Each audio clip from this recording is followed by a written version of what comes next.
ஆண்டவரும் அருமரட்சகருமாக இருக்கிற இயேசு கிறிஸ்துவின் ஆச்சரியமான நாமத்தில் புதிய மாதத்தில் கூட உங்களுக்காக தேவ சமூகத்தில் காத்திருந்து வாக்குத்தத்தங்களை கொண்டு வருவதற்கு ஆண்டவர் கொடுத்த ஸ்லாக்கியத்திற்காக தருணங்களுக்காக நான் ஆண்டவரை துதிக்கிறேன், ஆண்டவரை மகிமைப்படுத்துகிறேன்.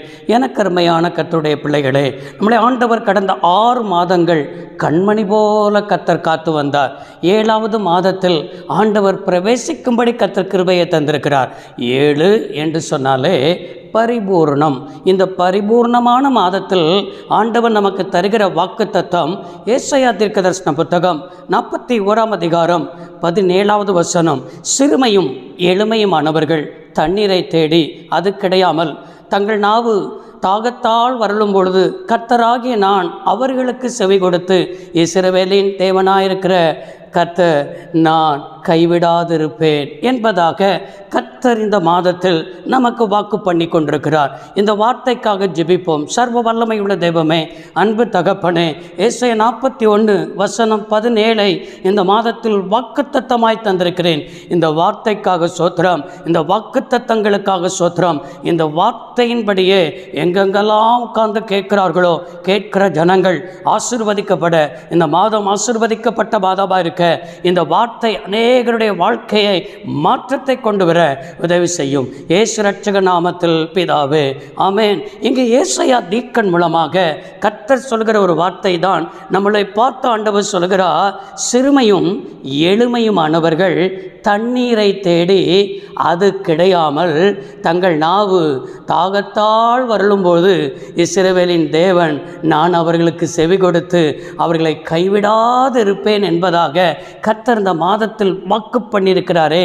நம்முடைய தேவன் எப்படிப்பட்ட தேவன் என்று சொன்னால் கைவிடாத தேவன். உங்களுடைய வாழ்க்கையில் எந்தெந்த காரியத்தில் 6 மாதங்கள் நீங்கள் ஒரு தண்ணீர் ஒரு தேவையை குறிக்கிறது.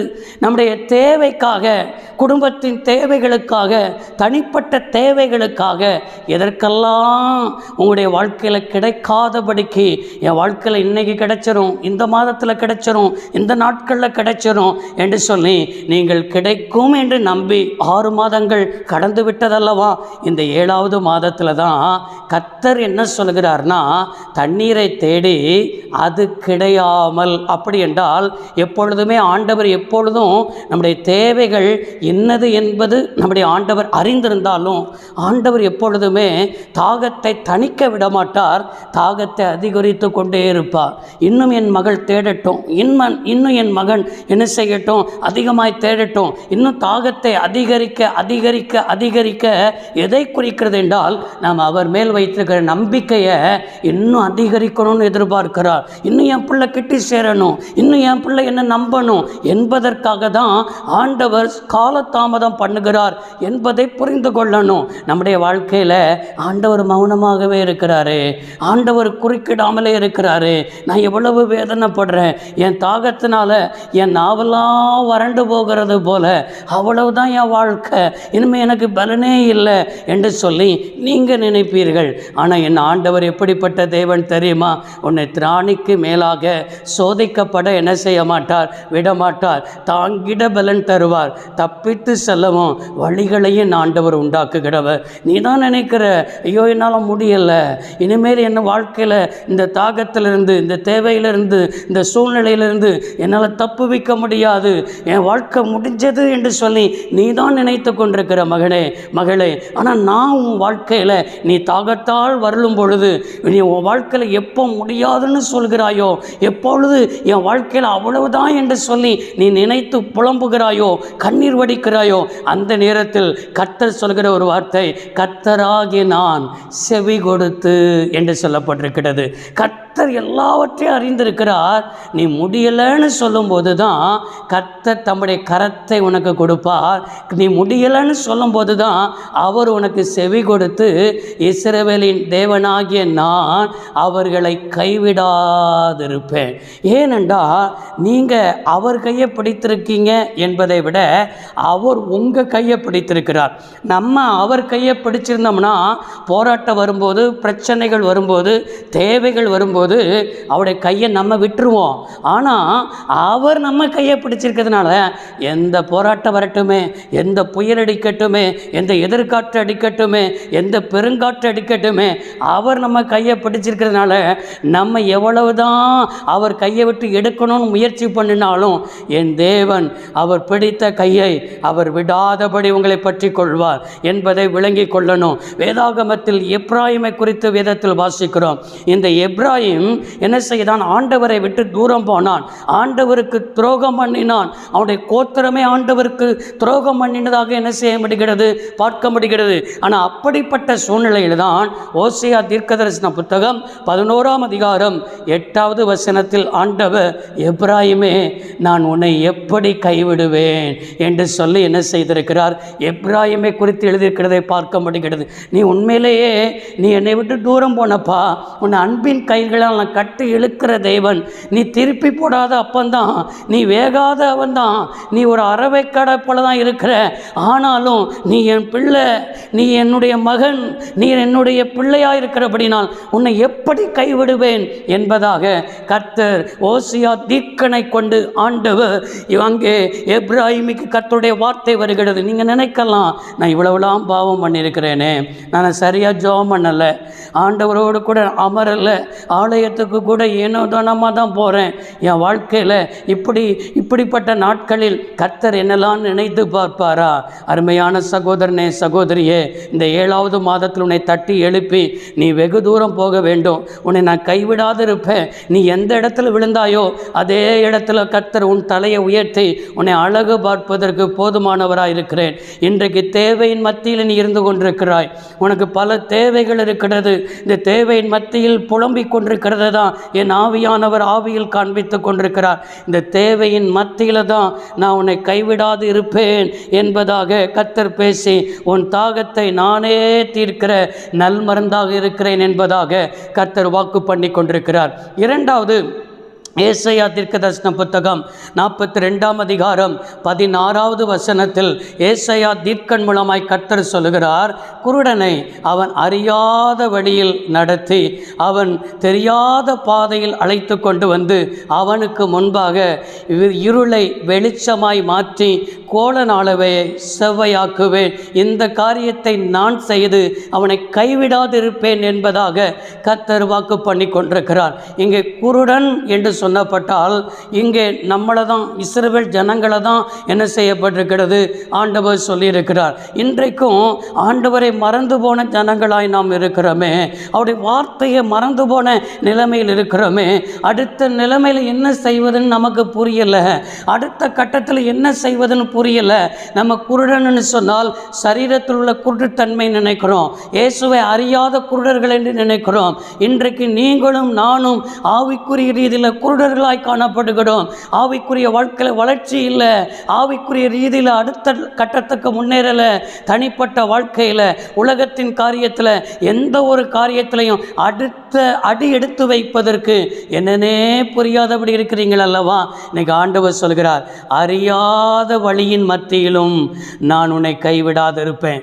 நீ போகிற பாதை உனக்கு இது ஒரு புதிய பாதையாக இருக்குது, நீங்கள் செய்கிற பிஸ்னஸ் கூட புதிய ஒரு பிஸ்னஸாக இருக்குது, பிள்ளைகளுடைய படிப்பு இன்றைக்கி இந்த மாதத்தில் இது நான் விரும்பலை, ஆனாலும் இந்த கோர்ஸ் தான் எனக்கு கிடைச்சிருக்குது, இதை ஏதோ நான் விரும்பாமல் நான் படிச்சுக்கிட்டு இருக்கிறேன் சொல்லி எனக்கு இது ஒரு புதுசாக இருக்குது, படிக்கிற காரியத்துலேயும் புதுசாக இருக்குது, வேலை ஸ்தலத்துலேயும் சில காரியத்தில் புதுசாக இருக்குது, குடும்பத்தின் காரியத்திலும் புதுசாக இருக்குது.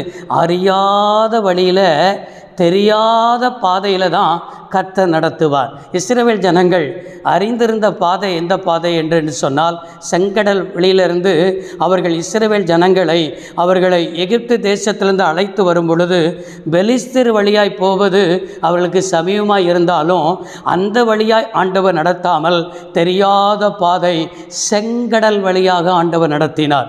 இது எதை குறிக்கிறதுனா, செங்கடல் வழியாக நடத்தினாதான் என் பிள்ளை என்ன அறியும், என் என் பிள்ளை என்னை சார்ந்து கொள்ளும், என் பிள்ளை என்னையே பற்றி கொள்ளும் என்பதற்காக தான் ஒரு சில நாட்களில் கானானுக்குள்ளே போயிருக்கலாம். ஆனால் ஆண்டவர் அவர்கள் அறியாத பாதையில், தெரியாத வழிகளில் தான் ஆண்டவர் என்ன செய்தார், நடத்தி வந்தார். எப்பொழுதுமே ஆண்டவருடைய நடத்துதல் இப்படி தான் இருக்கும். நீங்கள் தெரிஞ்ச பாதையில் உங்களை நடத்த மாட்டார், தெரியாத பாதையில் நடத்துவார். தெரியாத பாதையில் நடத்தினார் என்று சொன்னால் உங்களை விட்டு ஆண்டவர் விலகவும் மாட்டார், உங்களை கைவிடவும் மாட்டார், உங்களை கூடவே இருப்பார். நான் இருக்கிறேன் மகனே, நான் இருக்கிறேன் மகளே, நீ சோர்ந்து போகாத, உனக்கு வழி இதுவே என்று சொல்லி வழிகாட்டுவார். உங்களுடைய தேவைகளெல்லாம் சந்திப்பார், அற்புதமாய் உங்களை நடத்தி செல்வார் என்பதை நீங்கள் விளங்கி கொள்ளணும். அப்படி அவர் நடத்தி அந்த பாதையில் உங்களுக்கு இருளை வெளிச்சமாய் மாற்றுவார். அப்படி என்றால் பாதை இதுவே என்று காட்டுவார், கோணலானவைகளை செவ்வையாக்குவார். இந்த காரியத்தை செய்து நானே அவர்களை கைவிடாதிருப்பேன் என்பதாக கர்த்தர் வாக்கு பண்ணி கொண்டிருக்கிறார். சோர்ந்து போகாதீங்க. நீங்கள் புதிய பாதை வழியாக போகிறீங்களா? படிக்கிற பிள்ளைகள் ஆண்டவரை நம்பி படியுங்க. வேலை செய்கிற இடத்துல ஆண்டவரை நம்பி செய்யுங்க. எந்த ஒரு காரியமும் உங்களுக்கு தெரியாத பாதையில் கர்த்தரை நம்பி செய்யுங்க. கர்த்தர் உங்களை என்ன செய்ய மாட்டார், கைவிட மாட்டார் என்று என்ன செய்யுங்கள், விசுவாசத்தோடு இருங்கள். நிச்சயமாய் ஆண்டவர் உங்களை ஆசீர்வதிப்பார். மூன்றாவது, யாக்கோப்புடைய காரியத்தில் இவன் தன்னுடைய சகோதரனாக இருக்கிற ஏசாவை ஏமாற்றி கொண்டு ரெபெக்காளுடைய வார்த்தைக்கு கீழ்ப்படிந்து அவன் என்ன செய்கிறான், அவன் மாமன் வீட்டுக்கு, லாபான் வீட்டுக்கு கடந்து செல்லும் பொழுது கர்த்தர் அவனுக்கு குறுக்கிடுகிறார். ஆதியாகமத்தின் புஸ்தகம் 28ஆம் அதிகாரம் 15வது வசனம், நான் உன்னோடு கூட இருந்து நீ போகிற இடங்களெல்லாம் உன்னை காத்து நான் உன்னை இந்த தேசத்துக்கு திரும்பி வர பண்ணுவேன், நான் சொன்னதை செய்யும் அளவும் கைவிடுவது இல்லை என்பதாக கர்த்தர் யாக்கோப்புக்கு வாக்கு கொடுக்கிறார். என கருமையானவர்களே, மூன்றாவது, எதன் மத்தியில் நம்மளை கைவிடாதிருப்பார் என்றால் தனிமையின் நேரத்தில் நம்மளை கைவிடாதிருப்பார். எல்லாரும் இருப்பார்கள், ஆனால் நீங்கள் மட்டும் தனித்தவர்களாக இருப்பீர்கள். சொந்த பந்தங்கள் மத்தியில் தனித்து விடப்பட்டிருக்கிறீர்களோ, உறவினர்கள் மத்தியில் தனித்து விடப்பட்டிருக்கிறீர்களோ, திருச்சபையின் மத்தியில் தனித்து விடப்பட்டிருக்கிறீர்களோ, எல்லாம் இருந்துமே எல்லாமே இல்லாதது போல ஒரு தனிமையை நீங்கள் உணர்ந்து கொண்டு உங்களுக்குள்ளே வேதனைப்பட்டு போயிருக்கிறீங்க. யாக்கோப்புக்கு அதுதான் பாருங்கள். தாய் தகப்பன் இருந்தாலும் சகோதரர்கள் இருந்தாலும் இவன் என்ன செய்கிறான், பெத்தேலில் வந்து கல்லை எடுத்து வைத்து கொண்டு தலையில் படுத்து அவன் என்ன செய்கிறான் என்று சொன்னால் அவனுக்கு இரவு நேரம் சூழ்ந்து கொள்கிறது. எல்லாரும் தனித்து விடப்பட்ட நிலைமையில் யாக்கோப்பு படுத்து கொண்டிருக்கிறான். இதன் மத்தியில் தான் வானத்திலிருந்து ஏணி வைக்கப்பட்டிருக்கிறதை என்ன செய்கிறான், தரிசனத்தில் பார்க்கிறான். நீ படுத்திருக்கிற பூமியை உனக்கு நான் தருவேன், உனக்கும் சந்ததிக்கும் தருவேன் என்பதாக கர்த்தர் யாக்கோப்புக்கு வாக்கு பண்ணுகிறார். வாக்கு பண்ணது மாத்திரமல்ல, நான் உன் கூட இருப்பேங்கிறாரு. நான் நீ போகிற இடங்களெல்லாம் உன்னை காப்பேன் என்கிறாரு. இந்த தேசத்துக்கு திரும்பி வர பண்ணுவேன் என்கிறாரு. பாருங்க, திரும்பி வர பண்ணுவானா, எப்போ திரும்பி வர பண்ணுவேன் என்று சொல்லி கர்த்தர் சொல்லலை. ஆண்டவர் சொல்லி 20 வருஷம் கழிச்சு தான் ஆண்டவர் அந்த சொந்த தேசத்துக்கு திரும்பி வர பண்ணினார். ஆனாலும் இவனை கைவிடுவது இல்லை என்று சொன்னது போலவே லாபான் வீட்டுக்கு போய் 10 முறை என்ன செய்கிறான், லாபானை சம்பளத்தை மாற்றுகிறான். எத்தனையோ முறை தீமை செய்ய வேண்டும் என்று லாபான் நினைக்கிறான். அவனை தீமை செய்ய ஆண்டவர் விடவில்லை. அவனை சொப்பனத்தில் ஆண்டவர் எச்சரிக்கிறார். லாபானுடைய மந்தைகளெல்லாம் எடுத்து யாக்கோப்புக்கு ஆண்டவர் கொடுக்கிறார். வெறும் கோலும் கையுமாய் போனவனை 2 பரிவாரங்கள் உடையவனாய் ஆண்டவர் ஆசீர்வதித்தார் என்றார். இதுதான் வார்த்தையை பெற்றவன், வாக்குத்தத்தங்களை பெற்றவன். தனிமை இருக்கிறாய் என்று புலம்பாதே, வார்த்தையை பிடித்துக்கொள், வாக்குத்தத்தத்தை பிடித்துக்கொள். கர்த்தர் சொல்கிற ஒரு வார்த்தை 1 ராஜாக்கள் 6ஆம் அதிகாரம் 13வது வசனத்தில் கர்த்தர் வாக்கு பண்ணுகிறார், என் ஜனமாயிருக்கிற இஸ்ரவேலை நான் கைவிடாதிருப்பேன். இந்த மாதத்தில் நான் கைவிடாதிருப்பேன். இந்த மாதத்தில் நான் கூட இருப்பேன். இந்த மாதத்தில் ஆண்டவன் நமக்கு 3 காரியத்தை பேசியிருக்கிறார். தேவைகளின் மத்தியில் நான் கைவிடாதிருப்பேன். அது மாத்திரமல்ல, ஆண்டவர் அறியாத வழியில் உன்னை நடத்தி நான் கைவிடாதிருப்பேன். மூன்றாவது, ஆண்டவர் நம்ம கூட பேசின வார்த்தை, தனிமையின் மத்தியிலும் நான் கைவிடாதிருந்து நானே உன் தேவன் என்பதை நான் உனக்கு காண்பிப்பேன், நான் கூட இருப்பேன். ஜெபிப்போம். சர்வ வல்லமையுள்ள தேவமே, அன்பு தகப்பனே, இந்த மாதத்தில் கர்த்தாவே நீர் பேசியிருக்கிற வார்த்தைக்காக ஸ்தோத்திரம். நீர் கைவிடாத தெய்வம். நீர் எங்களுடைய முற்பிதாக்களாக இருக்கிற ஆபிரகாம், ஈசாக்கு, யாக்கோப்பு என்பவர்களை கைவிடாமல் இருந்தீர். அதே போல் ஆதி பரிசுத்தவான்களை கைவிடாமல் இருந்தீர். இன்றைக்கும் இந்த 21ஆம் நூற்றாண்டிலும் உம்முடைய அழைத்து ஆண்டவரே எங்களை உம்முடைய இரத்தத்தினால் கழுவி உம்முடைய பிள்ளையாய் மாற்றியிருக்கிறேன். எங்களுக்கும் இந்த மாதத்தில் ஏசாயா 41:17 வாக்குத்தத்தமாய் தந்திருக்கிறேன். கைவிடாதிருப்பேன் என்று சொல்லியிருக்கிறேன்.